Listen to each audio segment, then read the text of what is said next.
Saben, resulta que hay un problema. Es un problema más grande de lo que creo que la mayoría de nosotros creemos.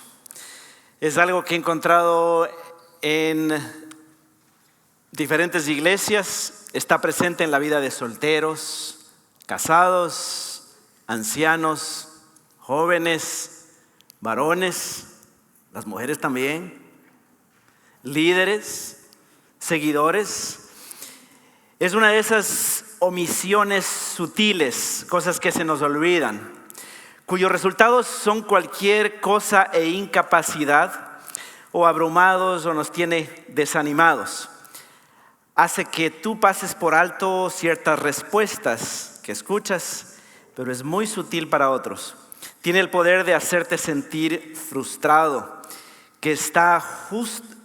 algo que está justo frente a ti, y de buscar respuestas donde no las hay. Tiene el poder de poner tu Biblia en un lugar secundario en tu vida, en un lugar superior donde debe estar. Te convierte en un esperador pasivo y en cierto modo cínico, esperando a que finalmente suceda algo bueno. Cuando la forma en que te percibes a ti mismo, la forma en que tomas decisiones, la cambia. Yo no sé cómo llegamos aquí, pero estoy seguro de que es fundamentalmente que debemos encontrar la salida. ¿A qué me refiero? No se asusten, aunque es un problema. Y como lo dije, no es solamente nuestro, es mío también. ¿Cuál es este problema que me preocupa en esta mañana? Y es la preocupación del texto bíblico. Y esta preocupación es que muchos de nosotros tenemos un profundo vacío en nuestro evangelio, en nuestra doctrina, en nuestro conocimiento de la Biblia. Claro, comprendemos bastante bien el pasado del evangelio, el perdón que recibimos mediante el sacrificio de Jesús y una comprensión bastante clara de la salvación en el futuro, la eternidad, la que pasaremos con Jesús. Pero aquí viene la pregunta, y mucha atención. ¿Hemos comprendido realmente los beneficios de la obra de Cristo en el aquí y en el ahora? La Biblia declara con convicción de que Jesús no solo murió por tu pasado, y también no solamente te prepara para tu futuro, sino que también el evangelio es para aquí y para ahora. Necesitamos estudiar, examinar, enseñar, predicar, aconsejarnos, animarnos los unos a los otros en el ahora y en el aquí del evangelio de Jesucristo. ¿Alguna vez escuchaste estas palabras o las leíste, o quizá es un versículo que te lo sabes de memoria? Con Cristo estoy juntamente crucificado y ya no, ¿qué tiempo es ese? ¿Presente o pasado o futuro? Y ya no vivo yo, sino que Cristo, ¿cuándo? Hoy vive en mí. Y lo que ahora vivo en la carne, la vivo en la fe. Lo vivo hoy en la fe del Hijo de Dios, el cual me amó y se entregó a sí mismo por mí. ¿Qué dice el Evangelio? Te ha sido dada aquí y ahora para que puedas ser lo que has sido llamado a ser. Y aquí la respuesta es, ¿qué es lo que nos da Dios? ¿Qué es lo que nos ha dado Dios? ¿Qué es el aquí y el ahora? Dios.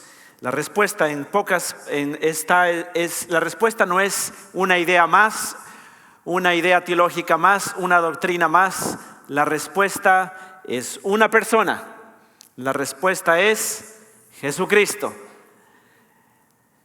Él está en ti, Él está contigo, Él está para ti y Él está por ti. Realmente todo lo que necesitas, simplemente, dicho de manera muy sencilla, no estás solo. Amén. Ahora, Yo tengo una advertencia para aquellos que todavía no han puesto su fe en Cristo Jesús. Porque esta promesa de vivir el aquí y el ahora del Evangelio es para aquellos que han entregado su pasado a Jesucristo. Y le han dicho: Señor, me arrepiento por mis pecados, reconozco que tengo una deuda contigo y reconozco que he ofendido a ti. He ofendido a tu ley y te he ofendido a ti como el Rey de Reyes y Señor de Señores, y por lo tanto me arrepiento y no tengo derecho a la salvación. Sin embargo, por tu misericordia, por tu bondad y basado en el sacrificio maravilloso de Jesucristo, creo en ti. Y creo en ti que resucitaste de los muertos para vida eterna mía. Y si yo creo en eso de todo corazón y lo confieso con mi boca, seré salvo. Por lo tanto, Señor, recíbeme el día de hoy. ¿Quiénes de ustedes han hecho esa oración? ¿Quiénes de ustedes, humillándose de corazón, le han dicho al Señor: Señor, ese soy yo, recíbeme de todo corazón como a uno de tus hijos?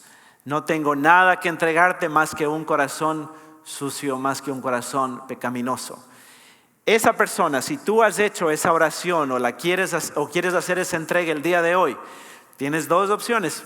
Puedes acompañarnos en el almuerzo de visita la próxima semana, pero preferible, me encantaría que pudieras llenar una tarjeta.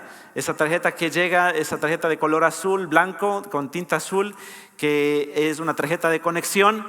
Si es que tú el día de hoy quieres entregar tu vida y ponerte serio con el Señor y decir: Señor, ¿es ahora o nunca? Te recibo como mi único y suficiente Salvador. No sé qué me espera el futuro, no tengo ninguna respuesta para mi pasado pecaminoso. Solo sé que te amo. No se trata de una iglesia, no se trata de un pastor, se trata de una persona, Jesucristo que vivió, murió y resucitó para gloria del Padre y para bendición de nosotros en nuestro lugar. Así que si tú has hecho esta oración, marca allí y di: hoy he entregado mi vida a Jesucristo, quiero conocer más, quiero bautizarme y todos los pasos que vienen después de eso. Quizá no tienes idea de qué se trata esto, pero allí está el primer paso en decir: Señor, aquí estoy yo. Y allí entonces es como lo que la Biblia llama nacer de nuevo.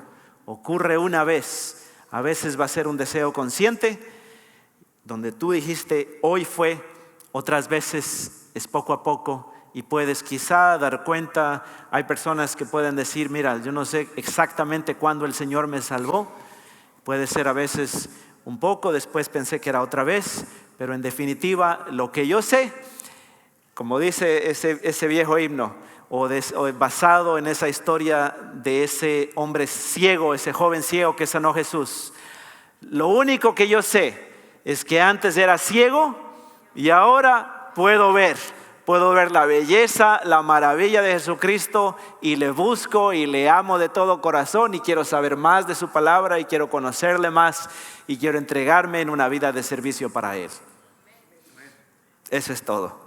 Así de sencillo es el Evangelio. Así que, mis queridos hermanos, aprendamos el día de hoy desde el libro de Efesios capítulo 4, versículo 17 al 24, cómo podemos vivir el aquí y el ahora. Y simplemente el libro de Efesios va a ser un repaso. Va a ser un repaso muy interesante. Porque el repaso, tú vas a decir: bueno, ¿y en qué momento Pablo, el autor de Efesios, va a hablar de las cosas prácticas?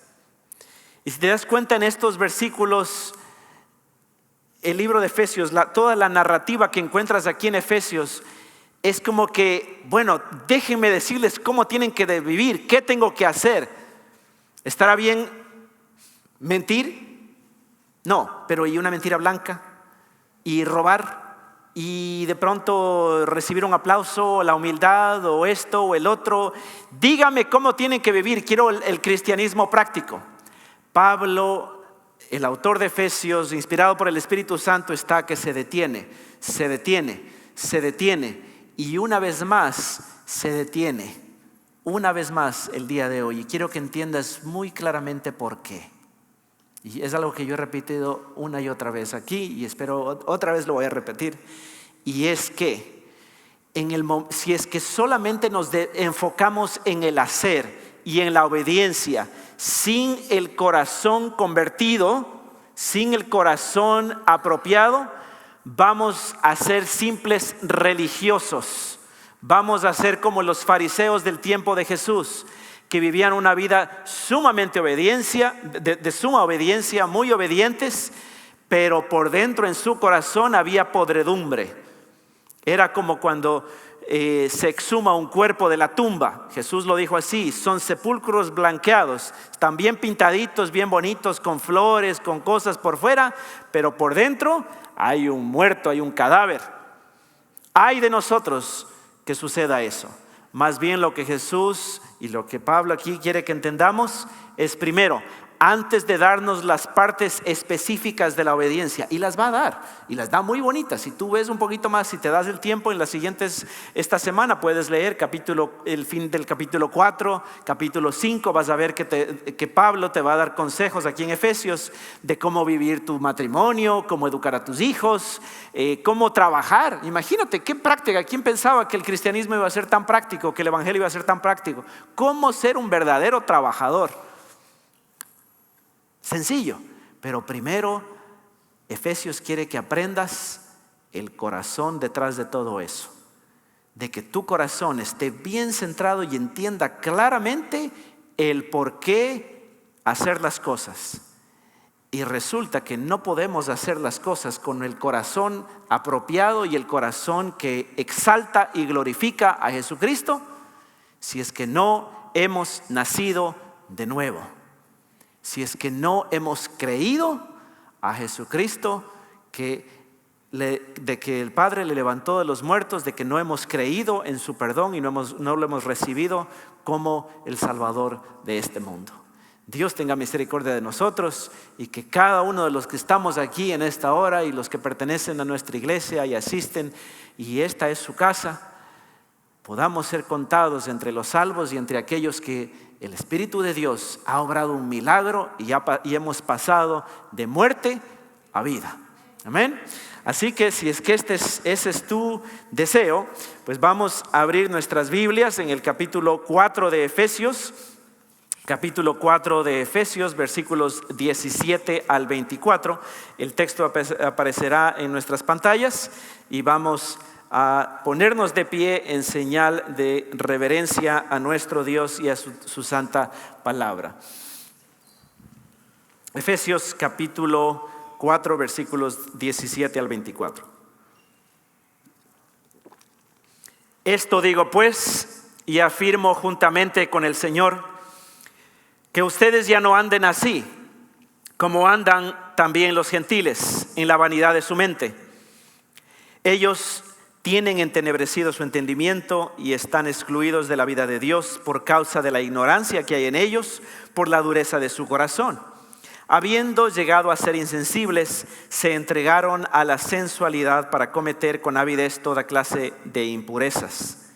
Pero ustedes no han aprendido a Cristo de esta manera, si en verdad lo oyeron y han sido enseñados en Él, conforme a la verdad que hay en Jesús, que en cuanto a la anterior manera de vivir, ustedes se despojen del viejo hombre que se corrompe según los deseos engañosos, y que sean renovados en el espíritu de su mente y se vistan del nuevo hombre, el cual en la semejanza de Dios ha sido creado en la justicia y la santidad de la verdad. Esta es la palabra de Dios. Así como estamos de pie, vamos a orar. Querido Señor que estás en los cielos, Padre amoroso, en primer lugar, Señor, queremos reconocer como congregación, como decíamos en un momento, en un inicio, que es posible que haya un agujero negro en nuestro evangelio, que quizá no nos estamos dando cuenta de que el evangelio es para aquí y para ahora. Señor, pedimos misericordia de ti, Padre, que nos enseñes esta porción de la Escritura, que seas tú nuestro maestro y que nos enseñes, Señor, desde la verdad de este texto, por el poder de tu Espíritu Santo, a cada uno de nosotros. Señor, aquí cada uno de nosotros tiene sus dificultades, sus miedos, sus sueños, sus esperanzas, sus dolores. Pero Padre, te quiero pedir, Señor, que al mismo tiempo que suples y sanas todas esas necesidades y dolencias, que al mismo tiempo, Señor, nos enseñes cómo seguirte, cómo buscarte a tu manera. Porque sabemos, Señor, que si lo hacemos así, Padre, todas las cosas entrarán, encajarán donde deben estar, alineadas a tu voluntad, de acuerdo a tus planes y propósitos. Señor, te lo pedimos porque confiamos en los méritos preciosos de Cristo Jesús, nuestro Señor. Amén. Amén. Podemos tomar asiento. Muy bien, entonces vamos a ver 4 puntos aquí en este texto. Desde el versículo 17, vamos a ver en primer lugar un llamado serio a dejar lo viejo. ¿Por qué lo viejo está vacío, frívolo y sin rumbo? 3, antes aprendíamos algo, ahora aprendemos alguien. Y finalmente una verdadera renovación de nuestro ropero. En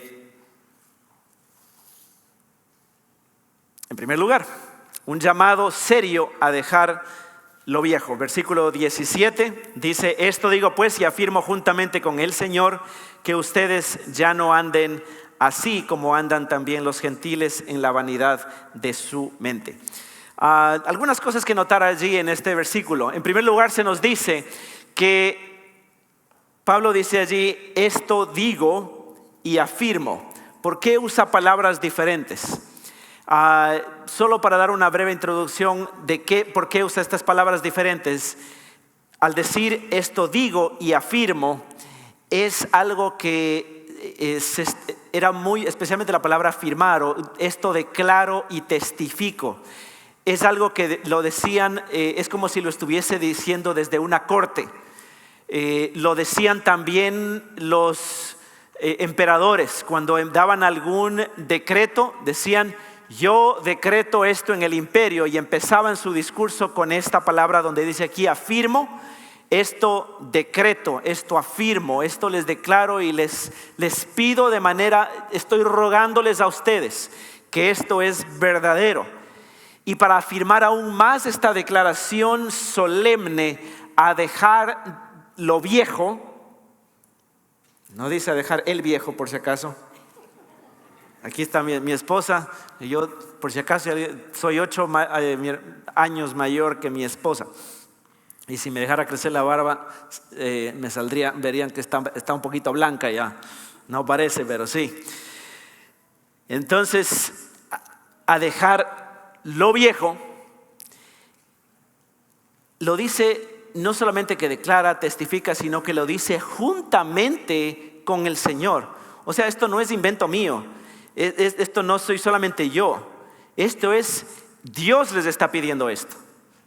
Dios les está pidiendo esto. Juntamente con el Señor les estoy pidiendo esto. ¿Qué nos está pidiendo? Esta declaración, esta testificación, este rogar. En primer lugar nos está pidiendo, ¿qué dice? Si podemos leerlos todos juntos: que ustedes ya no anden así también como andan también los gentiles en la vanidad de su mente. Aquí hay una palabra que hemos visto ya desde el capítulo 3 que quiere decir andar o caminar. En inglés simplemente dice como to walk, caminar. El caminar quiere decir cómo caminas. ¿Alguna vez usted le ha preguntado a alguna persona, los que llevan algún tiempo en la iglesia, le ha dicho: hermano Josué, ¿cómo está tu caminar con Cristo? ¿No? Es como una palabra bien religiosa, bien de iglesia. ¿Cómo está tu caminar con Cristo, hermano Mario? Mi caminar, bueno, pues estoy ahí avanzando, ¿no? Y empieza a relatarte su vida, cómo están sus hábitos en el Señor. Ahora, de andar, es decir, está describiendo tu estilo de vida, tus prácticas, de cómo tú te desenvuelves, a qué te dedicas, ¿Cuál es lo que ocupa tu mente, tu corazón y tus manos, tus pies? ¿Cómo lo haces? Y entonces Pablo les dice, no anden como los gentiles. Pero, oh sorpresa, que resulta que los efesios son gentiles. Y Pablo es el apóstol a los gentiles. En otras palabras, les está diciendo, amigos efesios, yo sé que ustedes son patriotas y aman a su pueblo, aman a Éfeso, aman su ciudad es grande. Pero resulta que su ciudad es conocida por algo interesante. ¿Qué era lo más famoso? Hemos escuchado algunas veces, si es que ha estado ya, este no es el primer sermón en Efesios que escuchas, que el libro de Hechos nos habla por qué era famosa esta ciudad de Éfeso. ¿Qué es lo que había en Éfeso? El libro de Hechos nos relata de un alboroto que hubo allí cuando Pablo llegó a predicar por primera vez. Grande es Diana de los Efesios. Eran famosos por un templo que tenían ellos ahí, un tremendo templo. Era un templo de corrupción, de inmoralidad, de cosas terribles. Y ya les va a describir aquí él por qué este estilo de vida tienen que dejar. Era un templo pagano y la diosa era Diana, una diosa de fertilidad, de todo tipo de inmoralidad. Y entonces, pero es mi tierra, es mi cultura, es lo que yo siempre he conocido, mi familia, mi papá, mi mamá, mi abuelita se va a enojar si me cambio de religión. En mi pueblo, cuando regrese, nadie me ha de querer recibir. ¿Qué les dice Pablo? Pablo, tranquilos, no tienen por qué cambiarse de nombre. De hecho, esta carta con tanto cariño hasta el día de hoy, nosotros estamos leyendo la carta a los Efesios. No te despojes. Tú sigues siendo yo sigo siendo ecuatoriano, chileno, mi esposa sigue siendo canadiense, tú sigues siendo hondureño, mexicano, centroamericano, de donde sea, está bien, no hay problema. Solo que no imites las costumbres paganas, idólatras o que te hacen daño y que corrompen tu vida, que son propias de tu cultura. Y saben, yo les estoy dándole vuelta con esto porque para muchos de nosotros a veces el seguir a Cristo tiende a ser un asunto como que, pero mi identidad, ¿quién soy yo? ¿Quién siempre he sido yo? No solo yo, mi familia, mi abuelita, mis bisabuelitos, ya desde que de los primeros, o sea, si me explico, estoy hablando algo que nos llega al corazón, ¿verdad? Y después ya hasta nos van a negar el saludo. No se preocupen. Primero, el Señor arregla las cosas y ya cuando la gente se da cuenta de que tú creíste al Señor y que te hiciste más amable, más generoso, que invitas a todos a la fiesta, que eres muy buena gente, te hiciste más humilde, más cariñoso, dejaste de gritarle a tu mujer, la gente ve a tu matrimonio y dice, mire qué lindo, tan tortolitos que están, tan maravillosos, tan amorosos. Cuéntame cómo se hace eso. Pues si tú le dices, mira, y resulta que yo conocí a Jesucristo, ¿no? Es muy diferente cuando ya la gente ve tu testimonio. Y en segundo lugar también obviamente recibimos una nueva familia aquí en la iglesia. Y por eso es importante pertenecer a una comunidad bíblica, a una relación de discipulado, al ministerio de hombres, de mujeres, qué sé yo, a diferentes actividades de la iglesia. Ahora, ¿cómo se describe aquí este estilo de vida? Punto número 2. Lo viejo es vacío, frívolo y sin rumbo. Dice el versículo 18 y 19. Ellos, teniendo entenebrecido su entendimiento, están excluidos de la vida de Dios por causa de la ignorancia que hay en ellos, por su dureza de su corazón. Habiendo llegado a ser insensibles, se entregaron a la sensualidad para cometer con avidez toda clase de impurezas. Aquí se habla de una palabra muy interesante que habla que es, el versículo 17 también lo menciona, que es la vanidad o algo vacío o frívolo, algo que no tiene peso, algo que está vacío, que es hueco. Y entonces aquí el libro de Efesios hace un análisis profundo de la dureza, la oscuridad, la ignorancia, la corrupción y la futilidad. Futilidad quiere decir lo vacío, lo vano, que hace. ¿Y por qué hace esto? Porque es fundamental, como decía en un inicio, reconocer o identificar la raíz del problema. De nada sirve que aquí Pablo nos esté hablando acerca de nuestra conducta, de cómo ser un mejor marido, cómo ser un mejor papá, de cómo ser más humilde, tener más gozo, tener más alegría, o ser más obediente, o ser más generoso. De nada sirve si es que no atacamos la raíz del problema. Y lo va a hacer, nos va a hablar del dinero, nos va a hablar de la sexualidad, nos va a hablar de controlar la lengua. Y todo eso lo hace eso va a ser la predicación del siguiente domingo. Así que venga, no se la pierda. Si usted quiere algo específico, capítulo 4, los siguientes versículos. Ahora, todo esto está allí, pero no queremos perdernos de por qué no funciona y qué es lo que hace el corazón que teníamos antes de conocer a Dios. Y encontramos aquí al apóstol Pablo, inspirado por el Espíritu Santo, como un cirujano del corazón. Alguien que está, imagínense, los que nos gusta cocinar, es muy básico cuando empezamos a cocinar generalmente pelar una cebolla, ¿no es cierto? Si es que somos hispanos nos gusta empezar a cocinar con una cebolla. ¿Cuántas hojas tiene, cuántas cáscaras tiene una cebolla? Pues a veces una sola, ¿no? Cuando si está fresquita. Pero si es que ya está un poquito más, ya ha pasado una semana, está viejita, puede ser 2, pueden ser 3. Y si tú sigues descascarando la cebolla, ¿cuántas van a haber? 3, 4, 5, 6, hasta que llegas al corazón, ¿no es cierto? Y si ya la has tenido ahí escondida, esa cebolla está desde ya meses ahí, ya tiene hasta verde por dentro, ¿no es cierto? Ya está saliendo y quiere dar una cebollita pequeña. Ahora, eso es lo que está haciendo Pablo aquí. Va a pelar la cebolla, va a descascarar esta cebolla y va a decir, mira lo que hay en tu vida. Mira lo que ocurría con tu estilo de vida. Y el asunto que quiero que vean ustedes, dice, ay, qué bueno, predíquele, pastor, a esos hermanos nuevos en la fe que no conocen estas cosas. Bueno, resulta, hermano, que esta es una tendencia que no se va todavía.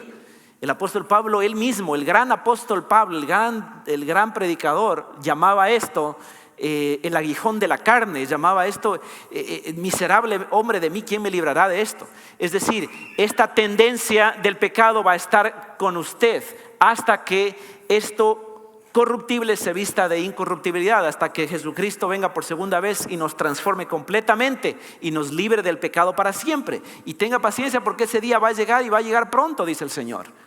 Ahora, pero es importante reconocer qué es lo que sucede con nuestro entendimiento, con nuestro corazón cuando tenemos estos niveles de maldad en el corazón humano, de perversidad. En primer lugar, entendemos que hay una dureza, somos insensibles o hay una callosidad en nuestro corazón. Mira, aquí el versículo 19 dice, habiendo llegado a ser insensibles.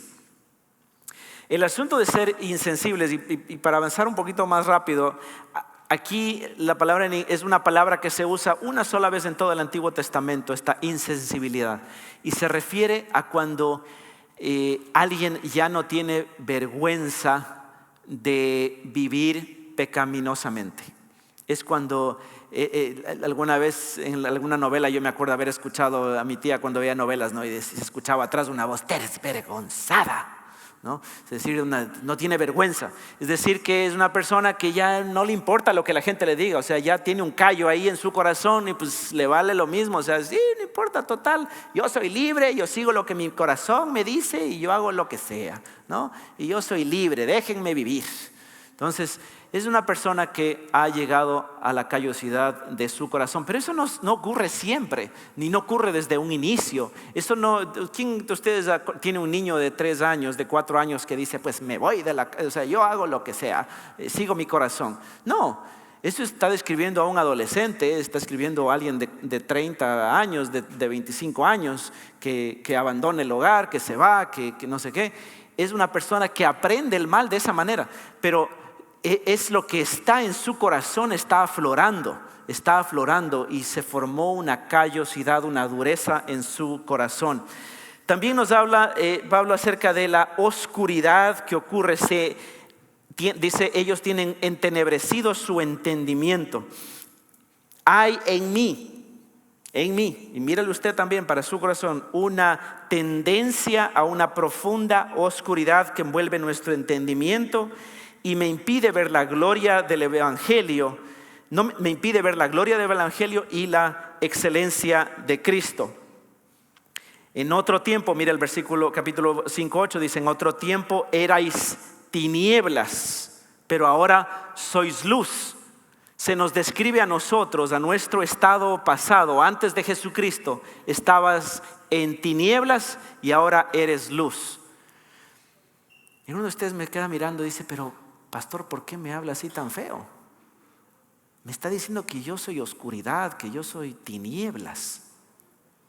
En primer lugar, quiero que entiendas de que no soy yo, sino que es la palabra de Dios, Efesios 5:8. Pero al mismo tiempo es esa tendencia en tu corazón que tarde o temprano va a dar fruto a cosas oscuras. ¿Quién de nosotros, antes de caminar con Cristo, se dio cuenta en algún momento, terminó o hizo algo o terminó en algún lugar haciendo alguna actividad y se dice: ¿y cómo llegamos a esto? Nunca me imaginé, nunca pensé llegar a esto? Pero aquí eso es lo que los teólogos llaman como la perversidad del corazón. No es que tú eres tan perverso como o sea, estás a todo tu potencial de perversidad y de maldad, no, sino que todas las facultades de tu vida, toda tu vida, cada aspecto de tu vida tiene una tendencia al pecado. Y esta es la oscuridad del entendimiento. Ahora, tercero, se dice que, seguimos pelando la cebolla, acuérdate, el resultado de esta oscuridad es una profunda ignorancia de la realidad espiritual.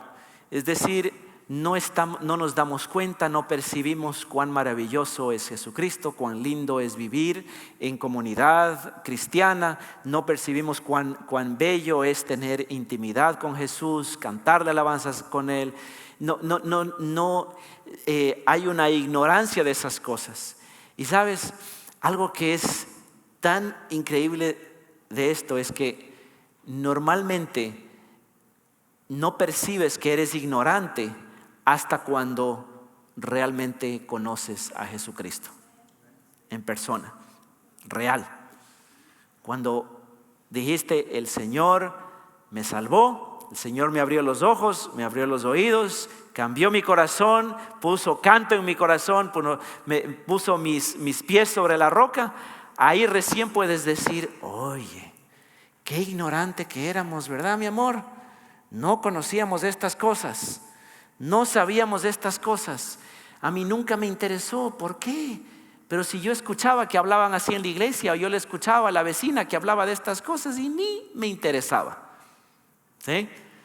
¿Quién de nosotros puede dar testimonio de eso? Yo puedo decir esto: yo nací, miren cuán perverso el corazón, yo nací en la casa de un pastor. Mi papá era pastor, mi mamá era directora de una escuela cristiana. ¿Qué más? Pero les soy sincero, cuando tenía 15, 16 años no me interesaba leer la Biblia. Iba a la iglesia porque me tocaba y porque pues, mi papá me pedía, y oraba solamente cuando había que comer o cuando estaba quizá en problemas, pero rara vez. Y cuando el Señor llegó a mi vida de una manera clara, directa y real, entonces yo dije: Señor, perdóname, porque ignoraba todas estas cosas. Y yo decía: pero ¿y acaso mi papá no predicaba esto? ¿Y acaso yo no sabía esto? ¿Y acaso? Sí, pero es cuando tú ves tu corazón despertado a un interés más y más y más. Y nunca es tarde tener el interés por las cosas espirituales. Así que no te veas, uy, pobrecito, a mí no me ha tocado, yo no estuve allí.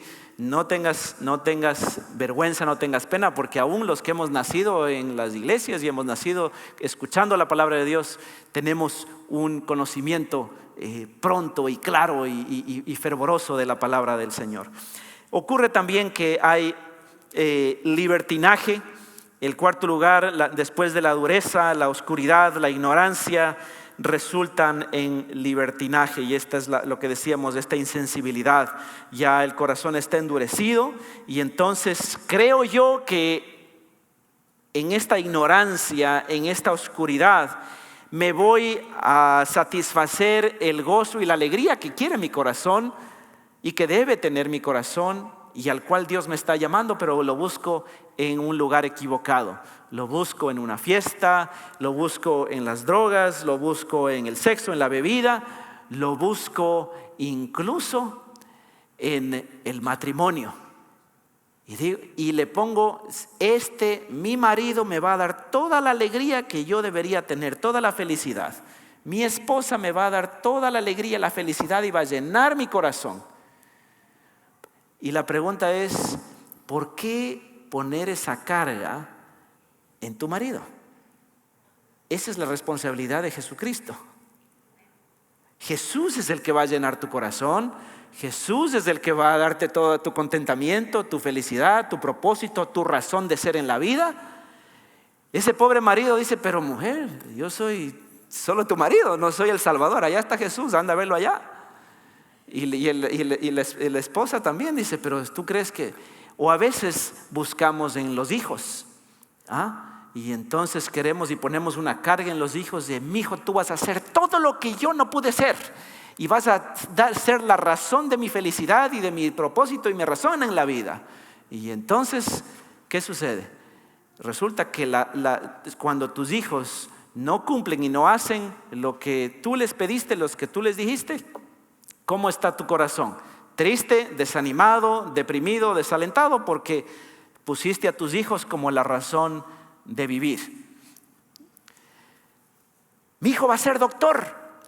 Eso sucede mucho en las sociedades tradicionales, a veces como las nuestras. Yo sé que los asiáticos, coreanos, chinos, tailandeses, tienen mucho esto también, sufren mucho, y los pobres jovencitos es como que, es que mis papás me pidieron que sea médico y entonces tengo que ser doctor. ¿Por qué? No porque me gusta la medicina, ni porque me gusta la química, la biología y todas esas cosas, sino porque para honrar a mi familia. Pero resulta que en algún momento no pudiste salir libre de eso. Finalmente ocurre la inmundicia y de este andar, de este caminar. Y aquí la palabra, mira lo que dice, hay una que me llamó mucho la atención al estudiar este texto, versículo 19, la última parte dice que se entregaron a la sensualidad para cometer con avidez toda clase de impurezas. Y entonces esa palabra avidez quiere decir, en inglés dice is greedy, quiere decir que estás ansioso, estás codicioso, tienes una ansiedad para hacer las cosas malas. Ahora, qué hermoso, pero aquí viene la esperanza, y es nuestro punto número 3, que antes aprendíamos algo, ahora aprendemos a alguien. Y esto que se quede tan claro en tu mente, que en el cristianismo, mira cómo lo dice el versículo 20, pero ustedes no han aprendido a Cristo de esta manera, si en verdad lo oyeron y han sido enseñados por Él. No por el pastor ni por el hermano que me enseña, sino por Él, conforme a la verdad que está en Él. Mira, el evangelio, el cristianismo, a diferencia de todas las religiones de este mundo, no son un set de creencias, no es un set de doctrinas, no es un conjunto de ideales. Jesucristo no es una idea, el evangelio, el cristianismo no es una idea, no es un concepto, no es una doctrina que ya te aprendiste. El cristianismo es una persona. Nunca en la Biblia, ni tampoco en el antiguo griego de los tiempos de Pablo se usaba esta palabra, el aprender. siempre tú aprendías las cosas, aprendías a ser bueno, a ser generoso, a ser humilde, a ser un buen padre, a ser alguien virtuoso, alguien responsable, alguien valiente. Pero aquí, en el cristianismo, en el Evangelio de Jesucristo, aprendemos aprendemos a Jesús. Jesús mismo es nuestro maestro. Lo vemos a Él, vemos su belleza, vemos su sacrificio, vemos cómo Él vivió, cómo Él murió, cómo Él resucitó, cómo Él trataba a la gente, cómo se portaba con las personas. Y entonces aprendes de una persona. No significa que tú acoges a Jesucristo como una persona viva y eres moldeado por su enseñanza. Lo aprendes a Él y escuchas del Evangelio. Aprender a Cristo, dice Charles Horst, no significa simplemente aprender sus doctrinas, sino alcanzar el conocimiento de Cristo como el Hijo de Dios. Dios es nuestra naturaleza, el Santo de Dios, el Salvador del pecado, a quien conocer es santidad y vida. Ahora, nuestro último punto que tiene que ver con una renovación de nuestro ropero. Y lo puse así porque ¿quién de ustedes se ha cambiado de apartamento o de casa donde está viviendo? Dice mi suegra que es bueno, ella escuchó por ahí de que es bueno cambiarse de casa cada 5, cada 6 años. ¿Qué sucede cuando tú te cambias de casa? Estás empacando y empiezas a rebuscar en tu closet, en la alacena y dices, mira, esta lata de frijoles expiró hace como 4 años, ya caducó. Y dice, botemos a la basura, ¿no? Después vas a tu closet y dice, ve, ahí guardaste un abrigo cuando vivías por allá en el norte, en Washington DC, hacía frío. Y tú dices, esto me ha de servir algún día cuando caiga una tormenta de nieve en Dallas, ¿no? Y tú dices, tienes ahí como unos 5 abrigos guardados ahí. Dice, pero ¿cuándo usas eso? Dice, ya no necesito eso. Guardas, agarras eso y lo pones en una caja para donar. Pero supongamos que tú limpiaste todo esto, ¿no es cierto? Y ahora te mudas. Cuando te mudas a tu nuevo apartamento, llegas a tu apartamento y está vacío, ¿no es cierto? Está vacío. No hay un mueble. Se ve como que no te comunica nada, ningún sentimiento acogedor, ni abrigadito, ni que hay hogar, dulce hogar. Eso está vacío, ahí no hay donde sentarse, no hay una olla donde cocinar, no hay una olla donde poner frijoles, ni hacer un taco, ni nada. Entonces, tú dices, ahora esto hay que ponerle alguna cosa porque está vacío. Tu closet, dices, limpiaste tu closet, tu ropero, y ahora vas a traer ropa nueva. Esa es la imagen que está usando Pablo aquí. Mira lo que dice. En cuanto, dice, a la anterior manera de vivir, en el antiguo apartamento, antes donde vivías, ustedes se despojen del viejo hombre que se corrompe según los deseos engañosos. ¿Te acuerdas de estos deseos de avidez que había para hacer las cosas malas? Ahora despójate de este viejo hombre que se corrompe según los deseos engañosos. Sé renovado en el espíritu de tu mente, porque ahora ya tienes interés por aprender de Dios, por saber de la palabra de Dios, por escuchar, por leer la Biblia, por escucharla, por orar, por buscar a Dios. Y ahora, ¿qué dice?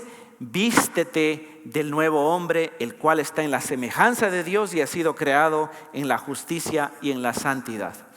Mira, hay un concepto teológico maravilloso que me ha dado mucha vida en los últimos 3-4 años. Es de un autor del año 1700, un pastor inglés que se llama apellido Chalmers, y él tiene esta idea, lo pone en una frase y lo dice, y es el título de un sermón que él escribió, basado en un texto de Primera de Juan, y dice, el poder expulsivo de un nuevo afecto. Voy a repetir eso. El poder expulsivo de un nuevo afecto. Quiere decir que tú primero, supongamos que volvamos a la analogía del closet que está repleto de ropa que ya no usas, más de la mitad, ya ni te pones. Eso ya no te queda, ya se fue, ya no nos queda, era hace tiempo atrás. ¿Qué tienes que hacer para poder hacer lugar para la ropa nueva? Tienes que botar alguna ropita vieja. Despójate del viejo hombre. Agarra esa ropa y se fue. Como dice el título del sermón de hoy, fuera lo viejo, que venga lo nuevo. Deja lo viejo atrás. Agarra esa ropita y dile ya, despídete, muchas gracias. Te busqué alguna vez pensando que me ibas a dar alegría, pero ahora me causaste nada más que problemas. Adiós, me voy. Y botas a la basura y te olvidas. Despójate de esa ropa pecaminosa, de esa tendencia, de ese estilo de vida, de esos ídolos, de ese tipo de cosas que te daban satisfacción, contentamiento, esos falsos dioses, de esos ídolos que te inventaste. Y ahora te encontraste con alguien real, alguien de verdad, Jesucristo, el Hijo de Dios, que vino a darte vida y vida en abundancia, y lo abrazas de todo corazón, y con Él enfrentas todo problema, toda dolencia, todo miedo, toda necesidad, todo temor. El Señor Jesús está contigo. Y cuando clames en ayuda, tú puedes decirle, Señor, Él no solamente que está allí ayudándote, animándote, sino que Él mismo es la gracia que tú estás pidiendo. Él mismo personalmente viene a ayudarte. Pero ojo, ten mucho cuidado de esto. Dios no es tu asistente personal. El Dios del universo que creó todo con el poder de su palabra y que con un dedo puede derrotar a sus enemigos. Él no es tu secretario, no es tu niño de los mandados. Dios es el Rey de Reyes y Señor de Señores. Y cuando Él viene, llega con todo. Y va a ordenar tu casa, va a ordenar tu closet, va a ordenar toda tu vida. Pero lo va a hacer para tu bien, para tu alegría, para tu gozo. No tengas miedo de recibir a Jesús. No tengas miedo de abrazarlo como el Señor de tu vida. Él te ama. Nadie te ama como Él. Por lo tanto, arrepiéntete de tu pecado.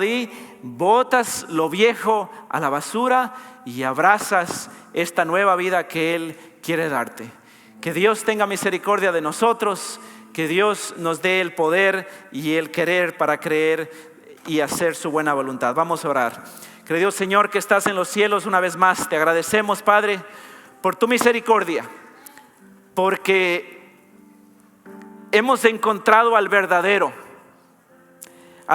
Dios, al Dios que está vivo, al Dios que realmente nos ama, aquel que está más allá de las ideas, de los conceptos, de las filosofías, de motivación. Señor, tú eres el verdadero, y te agradecemos, Señor, porque podemos clamar a ti, Señor, como el único y Dios verdadero, y te podemos conocer a ti, Señor, y así encontrar la vida eterna.